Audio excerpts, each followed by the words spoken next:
Hello, and welcome to the Empowerography Podcast. This is a platform created for women's voices to be heard and a place to share their stories, journeys, and successes with the world for the purpose of helping other women who might be on similar journeys. We are empowering women one episode at a time. I'm your host, Brad Walsh, so kick back, grab one of your favorite beverages, and enjoy the stories.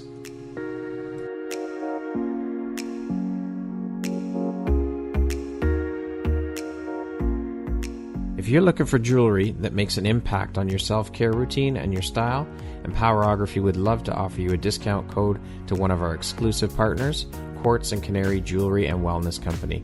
Please use code EMPOWER15 to receive 15% off upon checkout at www.quartzandcanary.com. Quartz & Canary is truly the place where spirituality meets style. Hello there, Brad Walsh here, your host of the Empowerography Podcast. Today, my guest is Amanda Furgiuele.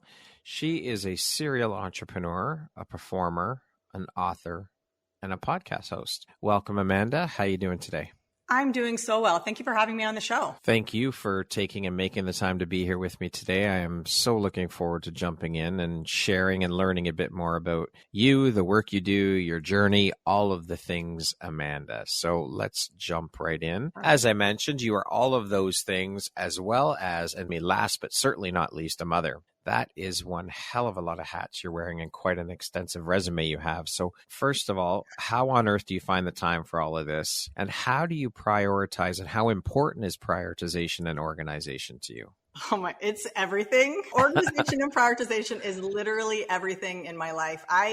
As you said, I wear a lot of hats, have several businesses across multiple states. I've got business partners in multiple countries and states. So it's a lot to undertake if you don't prioritize and organize a lot. I'm definitely a little bit OCD. I will come out right out and say it that I'm OCD. I don't know if I'm OCD because I do all these things or if doing all these things has allowed me to make being OCD a good thing. I don't know what it is exactly.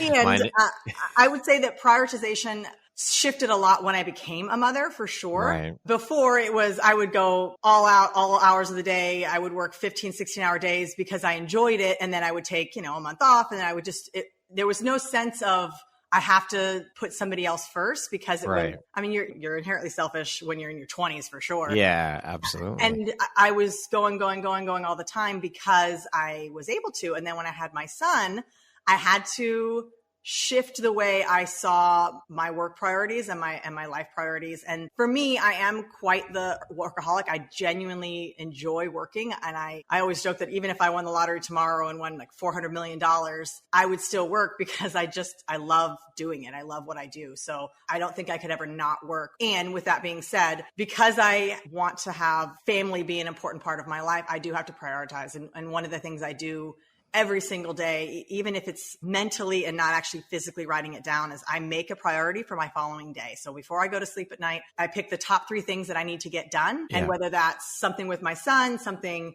charitable, something specific to my job, I pick what those 3 things are, and I make sure those are the first 3 things I tackle. And then anything else is bonus for the rest of the day. And just like most people, I'm sure most people have very long to-do lists, and they go on and on and on. And if you're doing your to-do list right, it will never be done because you want to keep adding things to your list, new exciting endeavors. So there's no such thing as a to-do list being completed. And I think that a lot of people get bogged down by the idea of a to-do list that just never ends, but it really shouldn't unless you're dead. There's really always things you're going to want to do. So I think that picking 3 or maybe 4 items that are your top item and focusing on doing those, and then anything else you do on that to-do list is just, like I said, it's a bonus rather than being bogged down by all the things you have to do. It's just like, you really only have to do 3 things. Yeah, for sure. Everything else comes in. So I'm very curious then, Amanda, what does your morning routine look like? On a good day, on the day that the world is shining down upon me and everything's going correctly, I usually wake up around 6. Well, I should say I wake up. My son wakes up around 6, so I am forced to wake up around 6. It's not my choice. But we get up, I make him breakfast, get him ready, and then he does what I call his activities. So he reads or he plays trucks or does whatever he has to do. And then I work out while he does that. So I always make it a point to start the day working out. Okay. getting my blood going, getting my mind centered and right in the world. And I usually only get about half an hour before he's like, we're done with you not paying attention to me. So he's 4, so he's not as self-sufficient as he'll be in a few years. So Yes. I get about half an hour of that. And then usually while I'm taking a shower, I do affirmations, and I just sort of, again, go over my to-do list of what I'm going to do that day. What are my top 3 items? And then affirmations, I know, seems a little woo-woo to a lot of people. And it was to me for a long, long time, but I don't think affirmations has to necessarily be, sitting with a gong and chanting and going over your meditation. Sometimes it can be, and there's nothing wrong with that either. But for me, I don't really have the quiet space in the morning to allow for something like that. So for me, it's more just telling myself what I'm going to get accomplished that day, and really making sure I hit home that whatever I do today, and it's one of my top affirmations, I have to do something every day that's going to push me to where I want to be. And it doesn't have to be a huge thing, but if I have a goal in mind that day, and that goal changes from month to month, week to week, I have to do something every day that gets me there. So whether it's reading an article that will inspire me or getting a massage to get out of my head, I mean, there are a lot of things that can push you into that direction. So sometimes you have to understand that self-care is also part of that journey to goal setting and keeping yourself on track. So I do affirmations. Normally I get a later breakfast or coffee on my way to dropping my son at school on the days that he has school, which is only 3 days. And then I start right into work. I often like to take about a half an hour of just coffee and journaling and writing in the morning if I can, but it doesn't always pan out. Sometimes I have to push it to the evening. You know how it goes. Yeah, for sure. So with you being a serial entrepreneur, have you always had the entrepreneurial bug in you? And if so, where do you think that comes from for you? Yes and no. I definitely think I had the bug. I didn't know that's what it was, though. So when I was younger, I was always a little bit of a hustler. I always wanted to, take an extra babysitting gig or, a lemonade stand we all had those things, but I always kind of took it to almost an extreme level of like, okay, well, now that I have a lemonade stand and I have customers who are coming to me for lemonade, like what else could I sell them? I'll make some French look bracelets. Here you go. We'll sell these. And then let me go to my mom's cabinet and pick out things that we haven't eaten, and I'll sell those things, even though in my small child mind, I didn't understand that there's obviously a cost for those goods. I was just basically stealing things off the truck and realized it. So I always had that kind of drive to do a lot and be a lot and go and just do and go all the time. So I've always had that. And I wanted to go into business when I went into college. Well, first I was pre-med, and then I wanted to go into business because I thought it was what I was supposed to do. So it's like, oh, well, if you want to make any money in the world, you really should have a business degree. And I took a couple of business courses, and I absolutely hated them. I hated them so much. They were so boring. So I actually just flipped and got degrees and pretty much the opposite of all those things. So I thought the business wasn't for me. I was like, oh, well, I didn't like this business course, so I must not be meant to be a business owner. And that's just so not the case. And I think there's a lot of business owners now, particularly women that I've come into contact with, where it's not necessarily about having a degree that puts you into a business sphere. It's more about having the passion, and then people just kind of figure it out as they go, which is, why we have coaches, that's kind of why I exist. So, but I always knew I wanted to do a lot. I always knew that there was something bigger than just, a normal 9-to-5. And even though I've had 9-to-5s and I actually really enjoyed them, I really loved the work that I've had in the past, I just knew I wanted to be my own boss. I wanted to control the schedule. I wanted to control my fate. And I've definitely been the kind of person who wants to be in the driver's seat of life. Love it. What drives, motivates, and inspires you to keep going and keep pushing and excelling at all that you do? I think a lot of people want to imagine that I have this great motivation or anything, but really it's consistency. I think one of the best attributes I've found in all the entrepreneurs that I've met, and myself included, is that we're okay with being in the crap for a long time. Because as an entrepreneur, you really have to be patient and you have to persevere over all of the stuff that comes up. There are a lot of highs and lows before you kind of hit that plateau of comfort. And usually when you hit that, you're like, okay, well, what else can I do? That's why I have multiple businesses. It's like, as soon as I hit a comfortable place, I'm like, okay, well, how can I invest this money into doing something better and greater and different and help more people and do more. So I think you have to really be comfortable with being uncomfortable. And I think that's something that I possess for sure. And it's one of those things that's really helped me as an entrepreneur. That and just I'm super stubborn, just tenacious and a challenge. And I just won't give up until I feel like the horse is so beyond dead. I mean, I'm just like riding the horse in the afterlife. It's a lot of that. It's a lot of trusting yourself and pushing past what boundaries you think you have and really discovering how far you can go. And it's, like I said, it's been different now that I've had my child, because before I didn't even blink about making a large financial investment and like jumping off a plane really. And now I have to be a little bit more conservative in some of my financial choices simply because I do have to provide for a small human. Yes. So, those makes things a bit of a difference. Yeah. Yeah, for sure. For sure. Now, what were you doing for work before making the jump into entrepreneurship? I was actually a television producer and I loved that job. I still look back on that so fondly because I still am friends with, I would say 99% of the people I worked with at the TV station. They're just fantastic people. And it really allowed me to be creative and have deadlines and have accountability. And, I'll never forget my production manager at the time when I first started. And I was so green. I really didn't know what I was doing, but how you just got to jump in and figure it out. Yeah. And she basically told me, she's like, any mistake that happens out in the field, it's going to be your fault. I was like, ouch, that really hurts. But what she was trying to explain to me, and she was 100% correct, is you've got to take responsibility for the things that are under your wing. And as the producer of the show, literally everything was like, maybe it wasn't my fault that a camera fell over, but I should have been aware of the circumstances to make it less likely to happen. And so I think that really translated well into owning a business, because even as the owner, you think, well, okay, well, not everything is my fault. It's not my fault that so-and-so didn't show up to work. But it is your responsibility to take over and to fix those issues and to address whatever's coming up with employees or clients or customers or whatever it comes down to. So I think that translated so well, taking this career as a producer and writer and editor that I worked with at the TV station, and translate that into owning multiple businesses, because it felt very similar. You're just, all the hats are on you. And even though you have people under you to help you facilitate and to achieve more, and to do the things that you can't necessarily do, it's still up to you to keep everybody going and to make sure everything runs smoothly. For sure. And so how hard or easy was that transition for you then, leaving that job and jumping into entrepreneurship?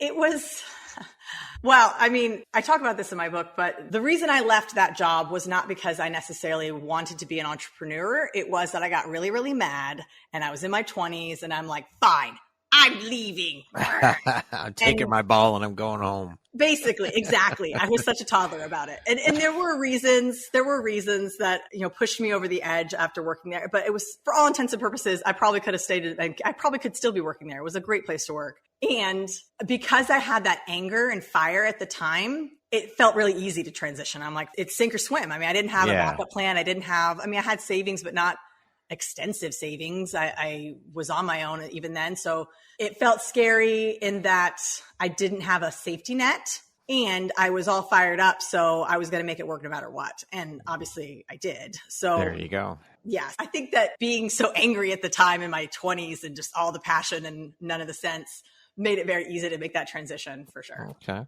And what excites or lights you up the most about being an entrepreneur? The potential, just the potential and the creativity and the being able to give back in a way that you can't necessarily do when you're working for someone else. Everybody wants to talk about, it's the money and it's the freedom, and those things are great too. And I just like the potential that I have to make change and to make a difference on my own terms. I think that's so invaluable as an entrepreneur. Yeah. You can't do that in any other way. Even if you're working in a philanthropic career, there's just nothing better than being able to control that fate and being able to give back in a way that resonates with you. For sure. And on the flip side of that, what would you say has been one of the most challenging aspects of entrepreneurship for you up to this point? Oh, man. Where do I start? Entrepreneurship is not as easy as Instagram would make it seem. I know there's all this, get 6 figures in 30 days and take this and do that. And you're going to be, 1 million followers and you're going to make all this money. And I think that there's a misconception about what being an entrepreneur is. And I think the hardest part is being patient and understanding, like seeing your vision and knowing it's going to be amazing and knowing that you're so close, but then having to wait for that is really hard. I'm not a particularly patient person. And I think that that's been the hardest part, is just, you see it. And as an entrepreneur and as, a go-getter, I'm just very going all the time. I see it so clearly. I see the vision coming to fruition. I see all the details. I can practically see what I'm wearing whenever I'm doing something there. I can see it, and I haven't gotten there yet. And it's just this, like, I know I'm on the course. I know I'm there. And I think waiting is so hard, and being patient and knowing that those efforts, and then when it gets the hardest, when it feels like you should quit, is when you should stick it out a little bit longer, because that's when you get change, and that's when something happens. It's going to be amazing, and you just have to wait for it. And that's the worst. Yeah, it's the worst to wait. I think patience is the hardest thing to learn, and the biggest lesson in entrepreneurship. You have to be patient 100%. And we always get into this mindset, this competition mindset. Why am I not here at this point yet? This person this far. And these are all things that we have to keep in mind. And I mean, being an entrepreneur is not for the faint of heart. It's a tough journey. But in my opinion, it's so rewarding. And I honestly couldn't imagine doing anything else or going back and working for someone else. So with that in mind, what is the one piece of advice you would offer to someone who's thinking about making the leap into the world of entrepreneurship? Go ahead and do it. Do it before you're ready, because you're going to have to wait eventually anyway. So if you wait to get started and then you're going to wait for results, you're going to literally be waiting forever. So start before you think you're ready, and surround yourself with people who make you better rather than being the smartest person in the room. You never want to be the smartest person in the room. You get people on your team who are way smarter than you, and nurture that environment, and start before you're ready, because you're going to be waiting a while as an entrepreneur. So you might as well wait while you're working rather than waiting to work. With that being said, though, do you think that there's ever really a time where we are ready for that? No. It's like saying you're ready for, to be children, a parent, or ready to go into labor. Like, you're not ready. You have a cognizance of what it's going to be like, but there's no such thing as being ready. There's no perfect time. There's never going to be a perfect time to start. There's never going to be a time that's more convenient or less. Yeah. It's going to be SHIT show. It is. It's going to be crazy. It's going to be manic. There are going to be times where you feel like things are really working well. And there's times that everything hits fan and you're drowning. And there's no good time to start that. It's going to happen. And I say, start it when you're the most passionate. When you have that drive and that feeling like, yes, I'm going to do this. Start it then, before you have time to think too far and ruin it. Because when I started as an entrepreneur, I had all that fire and passion from freshly quitting, and like the indignation, the strife that I had at 22 or however old I was. And that really pushed me into entrepreneurship in a way that I wouldn't have been able to do had I planned it out and made a 6-month plan and like thought about it and then thought some more. I would have fizzled out all the passion, which is what gets you past all the pain in the beginning of entrepreneurship. For sure. And I mean, when we sit and think about it too much, then we get in our own way. We come up with excuses. We do all the things to stop ourselves from going forward. So I think that's 100% bang on. Do it when you have that passion and that drive, because that will help get you through those tough times for sure. For sure. So can you share a little bit about your businesses that you're running? Sure. I have a very weird collections of professions. So my main job, I am a business consultant. So I help other businesses start and progress and get their systems in place so that they can actually have lives as entrepreneurs. I know a lot of solopreneurs. There's just so much to do that you don't have time to work on your business. You're constantly working in your business. So my job is to help people get better profits and kind of push past that earlier stage in entrepreneurship that's so challenging. Or if you're already an entrepreneur or a business owner, it just helps you push it to the next level. So that's my main job, if you want to call it a job. That's my main passion. What I do. So in addition to that, I am an author. So I have a company with my co-author. She and I have a podcast together. We have the book. Our second book comes out pretty soon. And with that, we have writing masterminds, and we do a lot of collaborative work in the business consulting sphere, because she's also a consultant. She's actually out of Thailand right now, but she She and I met in Hawaii, but we do a lot of consulting work as a team. We do mastermind, writing masterminds and so forth together. So that's another one of our businesses. It's kind of an offshoot business. Then I own a couple of fitness studios, both of which are in Hawaii. And I have a partner for one, and then one I'm a solopreneur for, and I just have people working for me. Okay. And I did recently sell I had another fitness studio that I recently sold, and I had that one for 15 years. So that was another fitness business. And I had, 30 to 50 people, depending on the season, working for me in that one. Wow. Yeah, it was a big, small business. Yeah. So, big enough for me anyway, considering it was only like 1,000 square feet and all those people in there. And then I have a burlesque troupe and burlesque company. I have a podcast with that as well. So I have 2 podcasts. And I'm the CFO of that company. And I have 3 other partners who in various roles. And that is because I am or was or currently, kind of depends, not currently, but a burlesque performer. So I do dance and work internationally with that. So that's another facet of totally opposite of my OCD nature.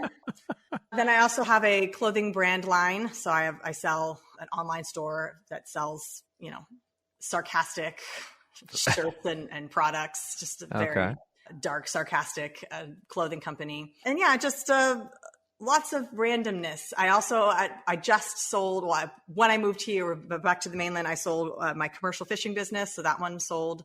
Wow. A random one to have. And I also had a costuming company that it's still open technically, but I haven't done anything with it in a while. So it's kind of in the back burner. You are one hell of a busy lady. I know. I like to keep busy. Apparently. Gotta keep busy.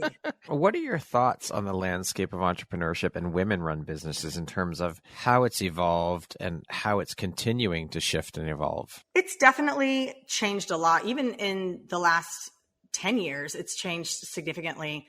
And I think obviously we can all sort of trace it back to the feminist movement and how that sort of shifted our world. And I'm not actually a huge fan of the feminist movement, even though I consider myself to be, by definition, a feminist. I just feel like there were a lot of negatives that people are still holding on to. And the way it's shifted in the last 10 to 15 years is there's a lot of, in my opinion, people holding on to a victim status of like, there isn't equal pay. And I'm not saying that I agree with the fact that women are inherently paid less than men. And obviously there are a lot of horrible things that have happened in our society in the last 200 years. But I think that it's really important that women and men understand that it's not necessarily your role in life in the business sphere to fix what has happened in the past. We have to be cognizant of it. We have to be aware of it because we don't want to repeat it. And we need to still push past it and be better because we want to be better, not because we're trying to make up for the mistakes of our forefathers and mothers. So as it shifted recently, there's been a lot of changes in the environment of wanting to support small business owners. And there is a shift. There's a lot of women who are small business owners, but it tends to be pigeonholed or stereotyped into a lot of MLMs, which there's nothing wrong with them. MLMs are fine. I think there's just this assumption that women can't do anything more than these small side hustles in their home because they still have to take on the role as a mother in a lot of cases. And there's just this, and I almost think and this is going to sound terrible for my entire gender, but it's almost like we're doing it to ourselves. Like women are so hard on themselves and they just feel like they have to do everything 100% all the time. Like you have to be the perfect mom. You have to be the perfect partner. You have to be the perfect business owner. You have to be all these things at the same time. And it's a different pressure than I feel like a lot of stereotypical men get. So men don't have that same stereotype. And I think that as women, we need to rise above that and really change that dialogue that we have, decided is our story. And it isn't. I think you can do all the things. You just may not be able to do them all at once, but you should be able to do them. And I think there has been a shift recently in wanting to provide more opportunities for women in business, not because, poor women are underrepresented and underpaid. It's more of, look at all the awesome stuff that we do. Like there really is so much so many passion projects and just so many philanthropic events that I see women overtaking. And I think there has been a lack of financial help in that way for like loans and just angel funds that people can access as a woman. It's been limited. And I think that if we make that shift and give the opportunities there, rather than coming from a woe is me standpoint, instead coming from a look at what we could do standpoint. I think we've got to flip that mindset and that narrative of, I deserve this because my mother never got paid well and I'm not paying well. Rather, it should be, look what I can do for other people. Look how far we've come and how far we can go. Exactly. So I think it's just a mindset shift for me personally, but it's changed a lot, just so much. I'm really proud to see more women taking a step up and taking control of their financial futures and destinies. And I think that that's really important to see. For sure. I mean, it has shifted and it has changed. I think there's still a lot more work to do, but women just fucking kick ass, period. That's all there is to it. They just, honestly, you think about it, they just get shit done. They know what needs to get done and they just fucking do it. And that's it, period. There's Absolutely. When I think back to my mother, I mean, when she was raising my brother and I, it was the 70s. And back in those days, women weren't the ones out working, making money, supporting the family. It was the husbands. And so for my mom to turn around and say, you know what, I'm done. I'm not putting up with your shit anymore. I'm leaving. And she took my brother and I and we left. I mean, that alone is a huge step. And it's a huge example to show you that, you know what, women just fucking kick ass. They just do what has to be done, period. No questions. They just do it. That's it. And that's such a great, I mean, I think that's so incredible when women step out of this perceived comfort, because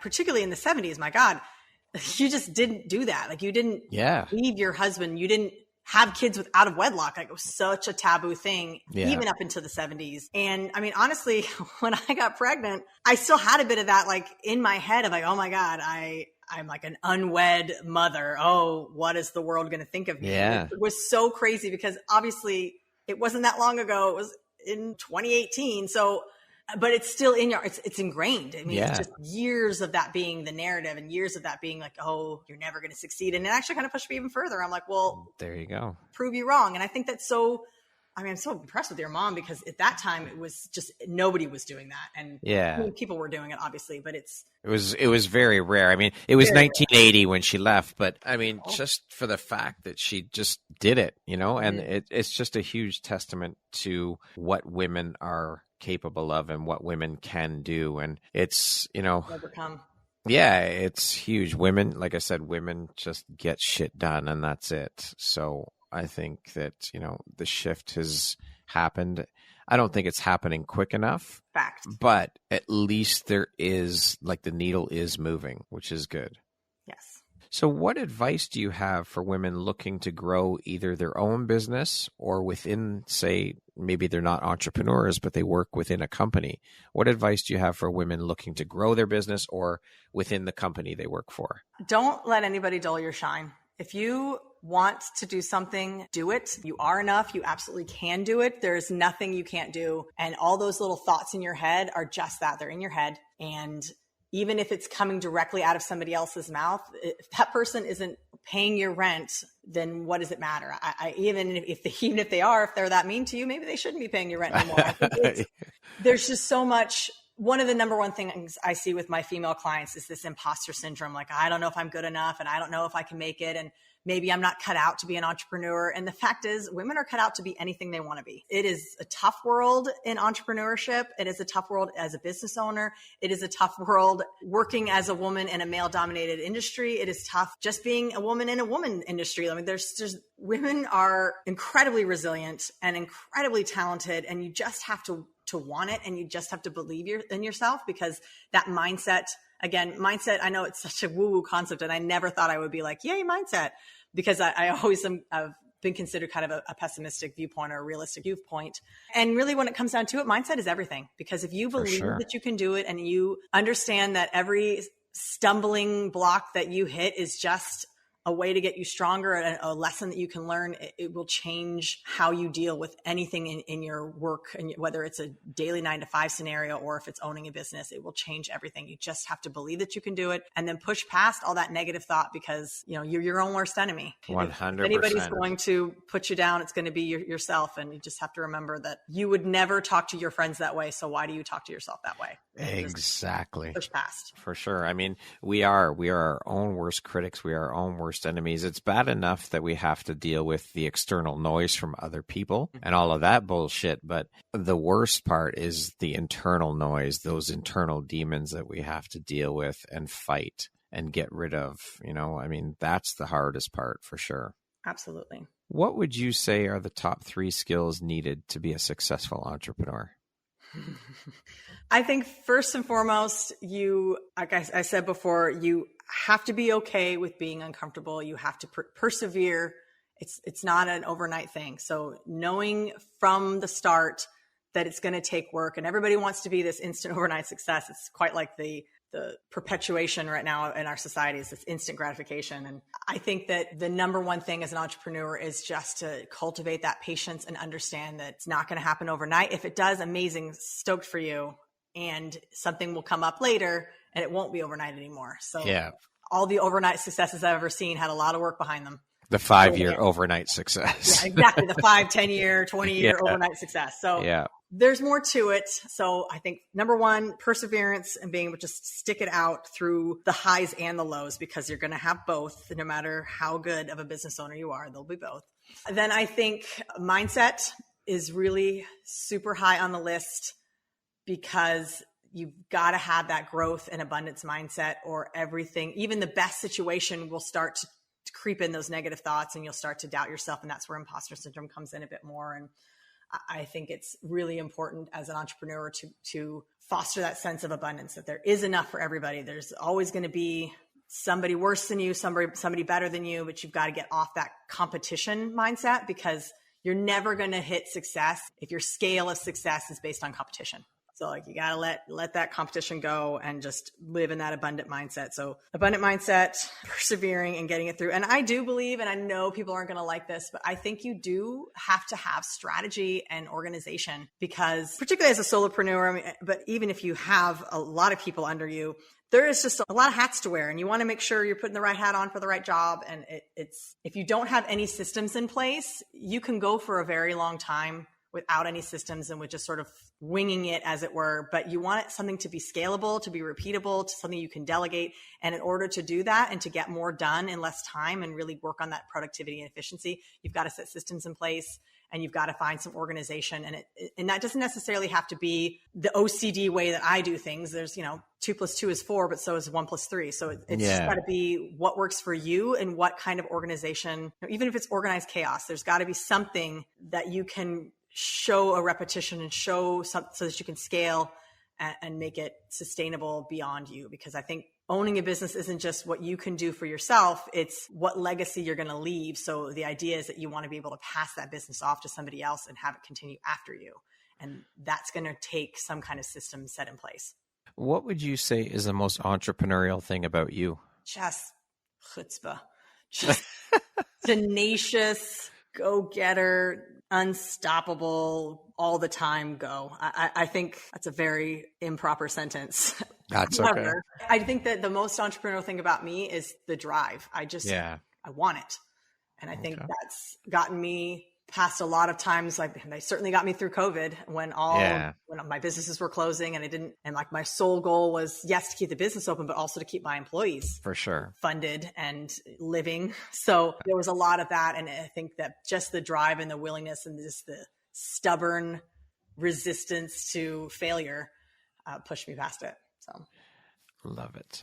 How important as an entrepreneur is that work of giving back or mentoring in terms of feeling a responsibility or an obligation to the up and coming people entering into entrepreneurship? I mean, as you've mentioned, as we've talked about here, entrepreneurship is glamorized, it's romanticized on social media, it's everybody's highlight reel. But I find that a lot of people don't talk about the other side of it, the not so nice part of it, the loneliness of it if you're a solopreneur, and it's not always puppy dogs and ice cream and rainbows. So what are your thoughts on giving back and mentoring? And us as entrepreneurs, do you not think that we somewhat have a bit of a responsibility in terms of educating those that are coming into the world of entrepreneurship to let them know that, hey, you know what, all that shit you're seeing on social media, that's all well and good, but that's not what it's about. It's just shit. That's just what it is. Yeah. So I 100 million billion % believe that my role in this world is to give back. It's been an incredibly important part of every business that I've had.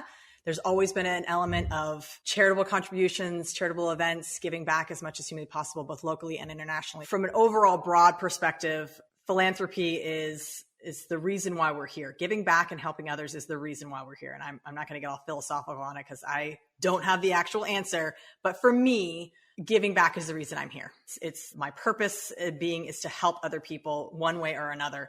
And when it comes to, it's literally why I started my consulting business. Is for 20 years before I started, actually not 20 years, like 15 years before I started the business, that's what I was doing. I would help other people start their businesses. I would, help them through financial stuff, help them with their taxes, help them figure out how to do their bookkeeping, and doing all the things that to me at that point had come naturally, and sharing it with other people, helping other people start businesses. I absolutely believe it's part of my purpose in helping people grow. And it's the reason I started my business, is because I want people to know that they have somebody on their team. And anytime I take on a client, that business is my business. And every time it's not hitting the numbers, or every time there's a HR issue or whatever, I feel it because it's my business. I definitely believe it's part of our duty as entrepreneurs. And the better I do as an entrepreneur, the more I want it. It's the reason why we started the podcast for the Pursuit of Badassery with my partner is to give back and to help entrepreneurs grow and to give them the resources they need. It's why I have a blog. It's all the things. Yeah. I want to give back to people and help them realize that they can own their own business. If that's in their passion, you absolutely can do it. And there are resources and there are people that are willing to help you. And that's definitely part of my why. So being a women's empowerment advocate, what do you do to empower yourself and other women? Education to me is so empowering, and it doesn't necessarily mean going to school, though I did that, but it's always a continuing education. There's no such thing as being an expert, in my opinion. You can be very good at something. I think they say like 10,000 hours makes you an expert, and that's fine. Then I'm an expert. But I think there's always a need for continuing education. And I think the best way to empower yourself is to give yourself knowledge in whatever you want to have knowledge in. So it could be underwater basket weaving, it could be politics, whatever it is that you want to learn about. I think that knowledge and education and self-assuredness and just knowing your shit will help you become more empowered. And so I'm a big fan and big advocate of education, and business education is something that's been a passion of mine recently, obviously, because I own businesses, and by recently, the last 7 years. It's not that recent, but I feel like one of the easiest ways to empower yourself with, just a couple of finds from the library is to educate yourself in anything that interests you, because you can only become a better person. And really empowering yourself to me is bettering yourself. There's always room for improvement. And sometimes that's something as easy as reading a book. Knowledge is power, for sure. Speaking of empowerment, what does that word mean to you?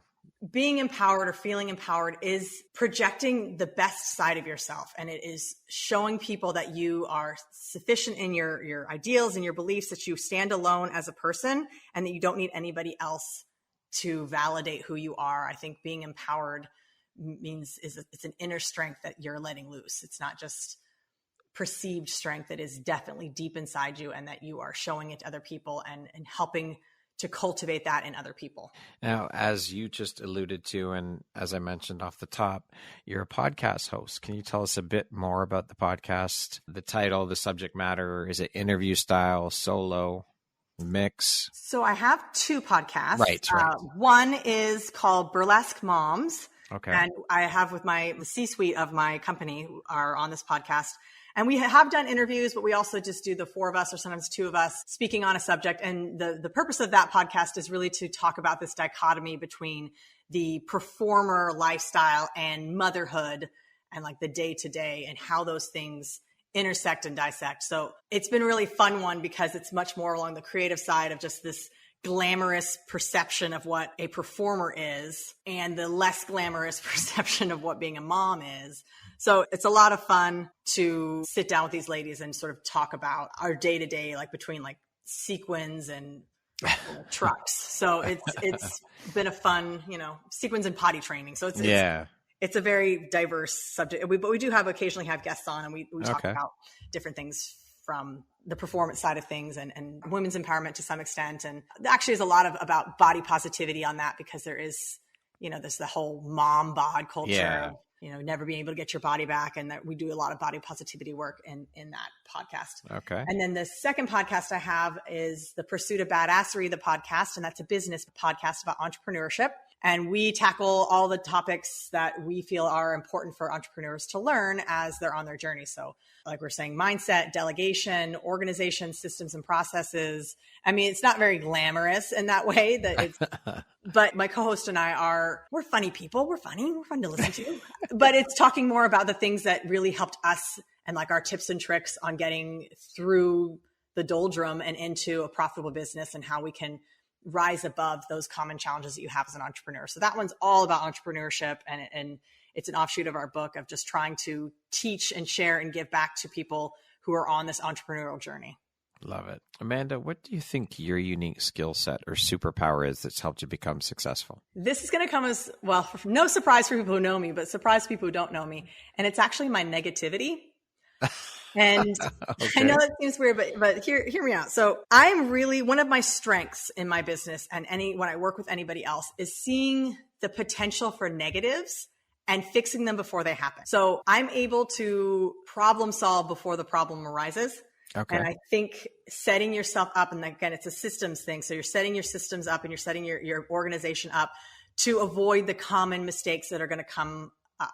And so my superpower in my business is being able to, crisis manage before the crisis arises and really avoid those big issues, because I have been in them before. And so now I recognize the signs. I know all the horrible things that can happen, and I can fix them before because I lived it. I've been there. I've already done those things. So I think that's one of my superpowers and strengths now, is being able to, not foresee, I'm not a psychic, but being able to problem solve as it comes up and really think creatively and look ahead at the issues that my business may have and fix it before it happens, or prepare systems to deal with it if it does happen. Proactivity versus reactivity. Absolutely. Yes. Okay. For sure. Speaking of success, how do you define the word success? What does that word mean to you? Success is something different for everybody. I don't believe success is monetary at all. I think success is feeling self-sufficient, feeling like you have achieved what your goal was to achieve, and everything else is kind of bonus. To me, like I said, success is, I want to be able to provide for myself and my kid. I want to feel comfortable and like I'm achieving something that's important to me. But if I make $1 million or if I make $10, it doesn't make as much of a difference as long as I'm able to provide for my family. So I think that a lot of people, and I don't want to blame social media for this, because I'm sure it had other things, but I think a lot of people now associate success with that, like, I have to hit 6 figures, and now I have to hit 7 figures, and here's the way to do it. And now I'm going to be a YouTube star, and this quick fix, I'm going to make $1 million, and that's great. But let me tell you, like, making $1 million it's not going to change anything if you base all of your worth on a number sign. For sure. So I believe that success is individual for each person. But for me personally, success is being self-sufficient and being comfortable and being able to provide a lifestyle for my child and for myself that is rewarding and fulfilling, and having my goals met in a way that makes me feel like I'm living my purpose. Beautiful. What would you say is one of the most important things you've learned in your life? And what was your life like before learning it? And what was your life like after you learned it? I credit this life lesson to, 2 things. So 2 life lessons that I've learned. One, I learned at 16, and I was working on a medical mission in Honduras at the time. And it was one of the most profound times of my life, because I was able to really see that you don't need money to be happy. There are these kids there. We're in the mountains of Honduras, and people don't have shoes. They've walked 100 miles just to see a doctor, and they're so happy just with the bare minimum of what life can give. And they're sick, they're disease ridden and happy and so grateful. And it really taught me to look at my circumstances and my privilege in a different way. And all the things I've been given in life, it made me really understand gratitude.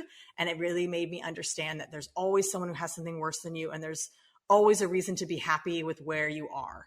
So even if it's just the worst, I mean, COVID just hit and your business closed and you lose your house or whatever, there's always something there that's a silver lining. There's always something there that is worth being grateful for. And I think that's a big lesson that I learned at 16.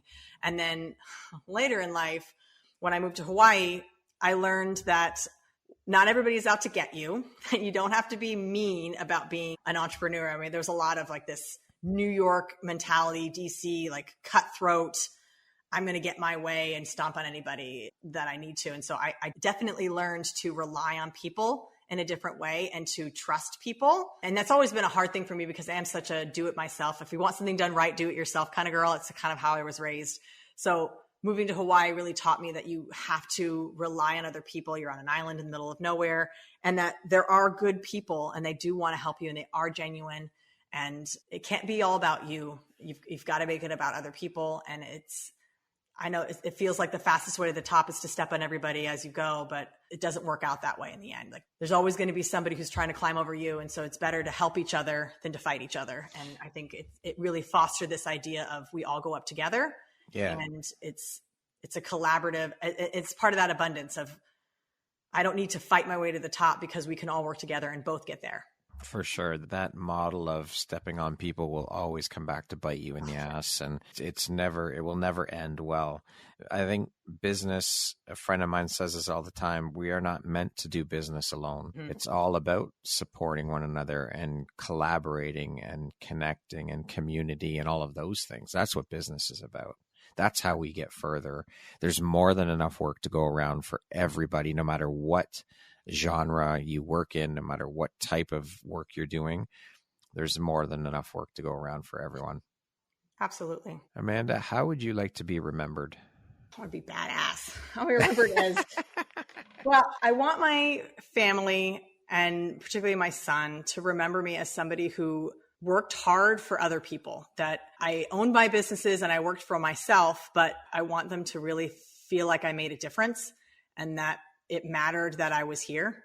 And I want people to sort of see me as this, unstoppable force of badassery. I mean, that's why I named my book that. I mean, I want people to realize that you can do all the things that you want to do and that there's no, like having a kid doesn't hold you back from doing things. And having a business doesn't mean you can't have a family, and being on your own doesn't mean that you have to necessarily be a slave to somebody else in a 9-to-5 that you despise. I mean, there's all sorts of things that could mean, but I want people to understand that you can be anything you want to be. And if you just want it badly enough, work hard enough for it and stay consistent and persistent in it, I think that there's nothing we can't do if we want it badly enough and work for it.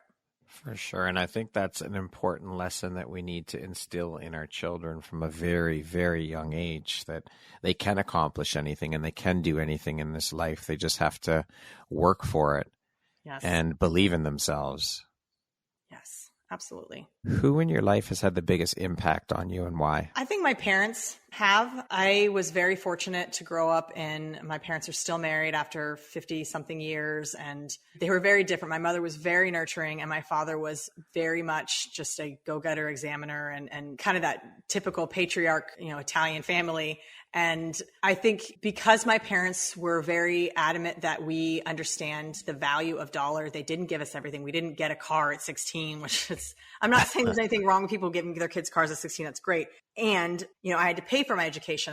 Even though they were able to do it, there was a very big sense in them that we needed to do it on our own. So I'm not going to buy you a house. I'm not going to buy you these things. Like if you want those things, get a job and do it yourself.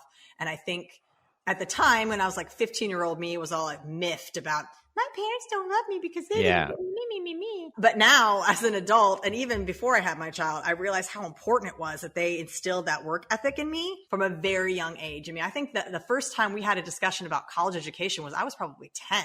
And my dad was like, yeah, you're going to pay for it. So when are you going to get a job? And I was like, I'm 10. I can't get a job. Right? Yeah, you can.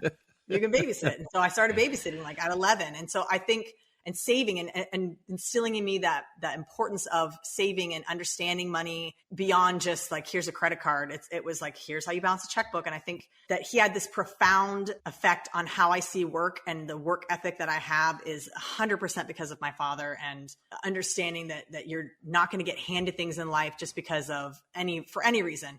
That even if you have all the privilege in the world, that doesn't make you entitled to anything. And I think that was really an important lesson that he instilled in me. And so I think I definitely credit all of my work ethic to my father, and that drive to be better. And I mean, he's also the reason why I decided not to become a doctor, because I didn't want to ever have him ask me a medical question I didn't know the answer to. So I was like, let's do something that isn't going to be a life or death situation. So, and from my mother's standpoint, she was just so creative and all about nurturing and all about instilling the creative arts in me, and a love of music and theater and museums. And I think that just crafting and all that I want to bring to my kid now, like now that I'm a mom, I want him to really feel like I'm present. And I always felt like she was present in my life in a way that, that isn't necessarily the status quo these days. And I want my kid to understand like the concept of someone being present in your life unconditionally and putting your attention on you. I think that's really important. And so, my parents have been an incredible influence on my life. Okay. So I absolutely love that you brought up all that stuff about your father and the entitlement thing, because I think that is a huge problem with today's kids. Like, parents will give their kids everything. They don't have to work for anything. And just because you have the money, just because you can afford it, like your father, it doesn't mean you're entitled to it, that you deserve this. You need to understand and appreciate the value of money. Although you'll hear a lot of parents say, well, why wouldn't I give them this? I didn't have this, so they should have this. They shouldn't have to go through what I had to go through. You're absolutely right. They should learn that they have to work for shit in this world, that not everything is going to be handed to you. And no, your education, you should have to work for that. You should have to pay for that. I had to, so why shouldn't you? Why should you be given a free ride? Yeah. And I think it's so important. It is. It'll teach them so much more. It will help shape them as adults in the future, giving them everything or paying for everything for them, giving them a car when they turn 16 or paying for their education. How are they going to learn to appreciate anything with that way of thinking? Oh, yeah. I mean, for me, for college, for instance, I remember having these people like, oh, well, I'm going to skip class because, it doesn't matter. And I'm like, no, I know exactly. That class cost me $750. Like, I'm going to class. Yes. And it makes you understand the value of things, because you actually had to put in the work and put in that monetary value. And it makes you really understand and appreciate it more. And I worked my butt off in college. And in some ways, like, I didn't get the traditional college experience because I didn't get drunk off my ass and vomit every weekend. And I didn't do that. I had multiple jobs when I was in school, and I got multiple degrees in a short amount of time because I knew the value of my dollar and I wanted to get it done. And I wouldn't have had that drive had somebody else been paying my way. That's it. See, I'm the same way. I think I worked a hell of a lot harder. I went back to school later. I didn't go to college till I was 24, and I paid my own way. And that made me work that much harder because I knew that I was paying for this, and I'm the only one that's going to be accountable. If I fuck up, that's on me. Mm-hmm. If I fuck up and someone else is paying for it, oh, well, who cares? What's the big deal? I didn't pay for it. And that's the attitude of kids today. That is one thing that drives me absolutely nuts, is this whole entitlement bullshit attitude. And these parents who say, well, I struggled, so why should they have to struggle? Why the fuck shouldn't they? Yeah, but also at the same point, like, I get it. Like, I don't want my kid to starve. Like, if I had a upbringing where I didn't have food and I could provide food, like, that's one thing. But, like, my kid doesn't need to have a brand new bike. He doesn't need to have every truck that he sees in the store. He doesn't, he'll get things. He's fine. He's fine. Sure. People listening, my kid is way fine. Yeah. And he doesn't need everything. And if he throws a fit because he wants XYZ, I'm even less likely to give it to him, because there you go. Anytime I see that entitlement coming up, I'm like, you are privileged. Like, you are, for all intents and purposes, a small little white man. So you're going to have everything that you need in life from the start. Yep. Regardless of my heritage, that's how he's going to identify. So you already have a leg up. You're fine. You have everything you need. So if I'm not going to get you, and he's 4 now, so it's not like he's getting a huge lesson on this. No. However, it's going to get more and more intense. And like, he has chores even now, like at 4 years old, he's got chores. If he doesn't do them, he doesn't get stuff. And I know that's very harsh. And a lot of people think that it's actually ironic because in Hawaii, I was like a super strict parent. Everybody thought I was super strict. And now in Texas, where I live now, everyone's like, you're such a hippy dippy lenient parent. I'm like, well, I like to be both, but it's so important to me because I can't stand that entitlement. No. It drives me insane. Yeah. What's even worse is when kids don't see it. Like they genuinely don't see that they're entitled. And you're like, oh, okay. Tell me again as you're driving a car that's nicer than mine. And I'm like, you're 15 and you have a car that's nicer than mine. And I'm 40. Yeah. And I don't even want a car that's that nice. I'm like, I don't even think that you should have a car that has more horsepower. Like you're 15, you're all testosterone or hormones or like crazy angsty teen. You don't need a car that has that much power. I'm more worried for you. For sure. Yeah. This could be a whole other episode. Oh, for sure. I could go on and on and on about this topic. You and I both. So we're going to jump into a little rapid fire section here. So the next grouping of questions will just be 1, 2, 3, 4-word answer type thing. Okay. Gotcha. If you could teach the world one thing, what would it be? Be nicer to yourselves. How would you describe yourself in one word? Unstoppable. If you're writing your autobiography, what would the title be? Falling Up. What's one thing you want but cannot buy with money? A good night's sleep. At what time of the day do you get your best work done? When my kid's at school from like 9 to noon and from 8 p.m. to midnight when he's asleep. What is your favorite word? Ooh, quixotic. Love that word. What is your favorite self-care practice? A glass of wine and a bath. What is one tool you always carry in your toolbox no matter what project you're working on? My computer. That concludes our rapid fire section. Now back to our regularly scheduled program. I did it. You did. You did very well. What is your biggest fear, Amanda? Failure. Failure is the worst. I think that I don't fear failing myself. I think I fear failing other people. And specifically my kid and my immediate family. I don't really care about like anybody else, but the people that rely on me, I worry about failing them because I do want to be successful in my family's eyes, but more than that, I want to be able to provide for them. And, I'm the youngest of 4 and I still feel for whatever reason, I feel the need to like be the provider and the caretaker for my family. And I want to be the one who you can come to if you have a crisis, you need help, you need financial, whatever, you need shoulder to cry on. I want to be that person. So I fear failure for them. And obviously my kid for obvious reasons because I'm a full parent. So if I can't make it, we're both going to have a rough day.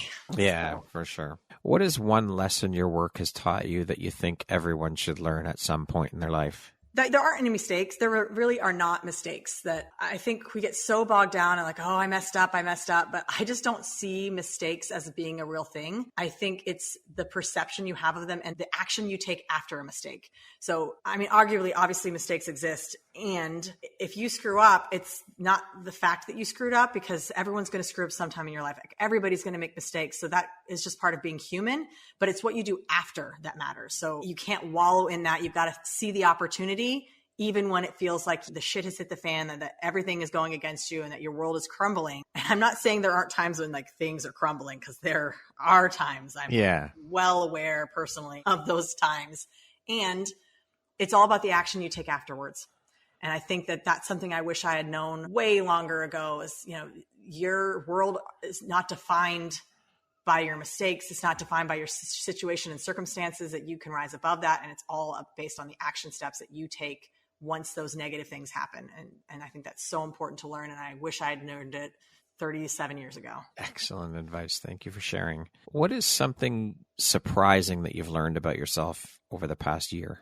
Over the past year, I think it's surprising how much you can do in a year. I mean, I moved to Texas. I moved from Hawaii to Texas a year ago. And I have done in a year, I've written 2 books. I've started another podcast. I started another business. I sold a business. I moved 3 times in a year. I mean, there's just so many things that I did in a year. And I think that I think we take time for granted. You only have so many hours in the day. Everybody only has 24 hours in a day, and you've got to use them to your maximum, because, even if to your maximum is a spa day, that's still using the day the way you want to use it. And I think we just really forget that time is fleeting. It happens fast. I mean, the days are long, the years are short, and in a year, I got a lot done, and still more. I'm still going. And I think it's been surprising to me to see how much you can get done in a year if you really want it. And even though there's always stuff that's going to come up. I mean, there's always things, but you've got to let go of those things,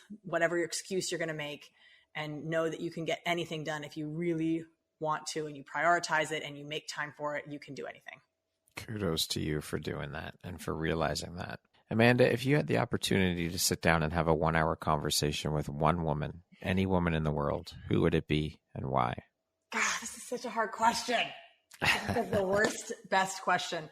There are so many. I mean, a part of me is like, I should go from the religious standpoint, like talk to Mary, Mother of God, or I should go from like the literary, like I want to talk to Jane Austen, and I'm a big book nerd. So, but I think I'm going to go with Amelia Earhart, because I would love to hear about her adventures firsthand. And I want to know what happened to her. I mean, was it like coconut crabs on an island somewhere? Like what happened? Where'd she go? Yeah. If you could go back and give your younger self one piece of advice, what would that piece of advice be? Don't be so mean. I was so mean. And I think this is important to know about yourself. When I look back to how I was in middle school, high school, college specifically, I was so angsty and like mad for no reason. And I pushed people away because I just didn't see the value in people at that time. I was very goal driven even then. And I felt like everybody was in this, like, I'm going to go drink on the weekends and like be a partier. And I just wasn't into that.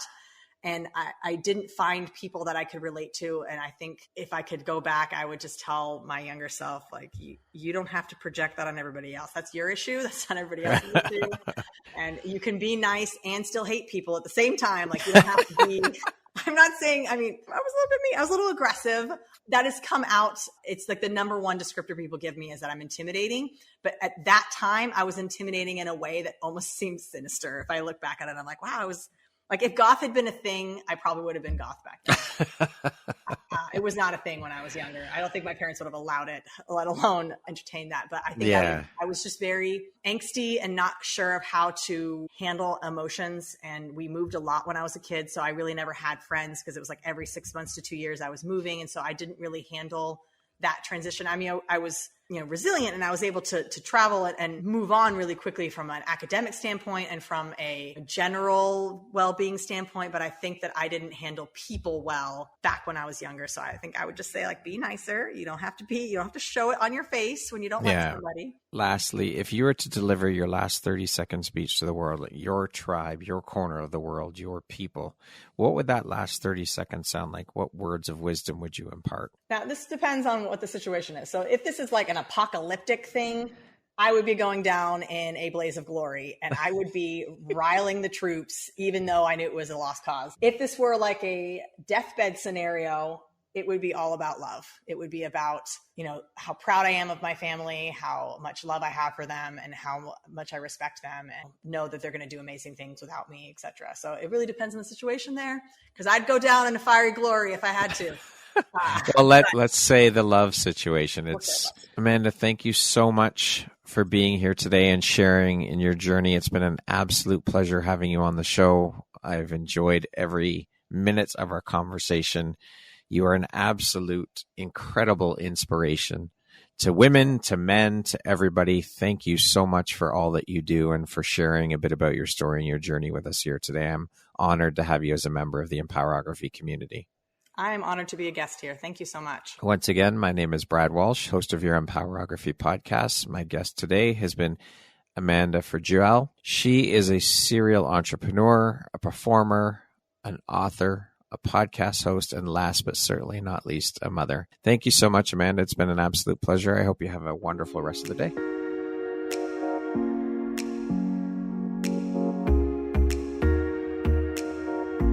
Thank you very much for listening to this podcast. If you haven't yet, please be sure to subscribe, rate, review, and share with all your friends. You can find me at visuphoria.ca and follow me on Instagram at Empowerography Podcast and on Facebook at Empowerography. Please join me next time for another inspirational story from yet another amazing woman.